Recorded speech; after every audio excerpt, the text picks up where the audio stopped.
मुगल काल के बर्बर शासक बाबर के नाम से पश्चिम बंगाल में एक मस्जिद का आज शिलान्यास कार्यक्रम है, जिसे लेकर 3000 से ज्यादा पुलिसकर्मी तैनात किए गए हैं। मुर्शिदाबाद में एक मस्जिद की आधारशिला रखे जाने पर सबकी नजरें टिकी हैं। कई संगठनों ने मस्जिद के नाम पर ऐतराज जताया है। इस बीच आज बेलडांगा में भारी संख्या में भीड़ जुट गई है। बड़े बड़े पंडाल बनाए गए हैं। कहा जा रहा है कि ये सारी व्यवस्था तृणमूल कांग्रेस के निलंबित विधायक हुमायूं कबीर ने की है। शिलान्यास कार्यक्रम में सऊदी अरब के मौलवी शामिल होंगे। साथ ही बिरयानी के 40,000 पैकेट बांटे जाने की खबर है। हालात को देखते हुए बेलडांगा और रानीनगर थाना क्षेत्र में लगभग 3000 पुलिसकर्मियों को तैनात किया जा रहा है। बांग्लादेश से निर्वासित सोनाली खातून और उसका परिवार सुप्रीम कोर्ट के हस्तक्षेप के बाद भारत वापस आ गया, लेकिन सॉलिसिटर जनरल ने साफ कर दिया है कि खातून के भारतीय होने के दावे को वो चुनौती देंगे। बंगाल पुलिस के आला अधिकारियों के बीच ये है सोनाली खातून, उनका नाबालिग बच्चा। दोनों 6 महीने बाद बांग्लादेश से मालदा सीमा के रास्ते भारत लौट आए हैं। पिछले दिनों सुप्रीम कोर्ट ने सोनाली को वापस लाने का निर्देश दिया था। बाकी लोगों की वापसी पर कानूनी प्रक्रिया जारी है। आपको बता दें कि सोनाली परिवार बांग्लादेशियों के वेश में सीमा पार कर आया था। पिछले सोमवार को उन्हें बांग्लादेश की एक अदालत से जमानत मिल गई।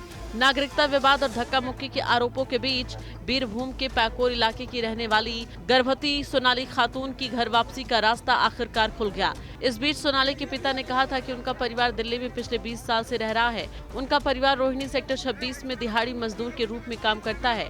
पुलिस ने 18 जून को उन्हें बांग्लादेशी होने के शक में पकड़कर 27 जून को सीमा पार कराकर बांग्लादेश भेज दिया था। इस बीच सॉलिसिटर जनरल ने कहा है कि वो उनके भारतीय नागरिक होने के दावे को चुनौती देंगे। वो मानते हैं कि वो बांग्लादेशी नागरिक है। केंद्र सरकार सिर्फ मानवीय आधार पर उस महिला को और उसके बच्चे को भारत में आने की अनुमति दे रही है। दिल्ली में लॉ स्टूडेंट की गला रेत कर हत्या करने का मामला सामने आ रहा है। हत्या का आरोप युवक के चाचा और उनके बेटे पर है।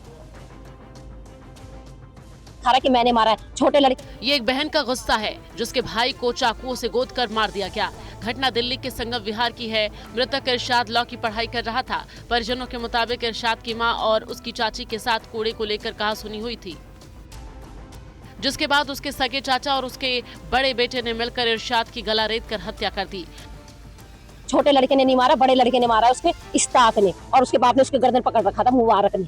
अच्छा। हाँ, अब आप क्या चाहती है? मेरी बस यही मांग है कि जिस तरह उन्होंने मेरे भाई को मारा है उसी तरह उनको भी सजा हो, उनको भी उम्र कैद हो, वो लोग भी कभी ना छूटे, वो लोग भी बाहर का कभी दुनिया ना देखे, जैसे मेरा भाई नहीं देखेगा तभी हमें सब्र होगी, नहीं तो हम तो उसकी बॉडी तक भी नहीं उठने देंगे।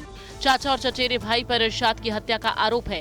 हत्या की इस घटना के बाद नेबसराय इलाके में सनसनी फैली है। परिजनों की शिकायत पर अभियुक्तों के खिलाफ केस दर्ज किया गया है, लेकिन अब तक किसी की गिरफ्तारी नहीं हुई है। पुलिस की तलाश जारी है।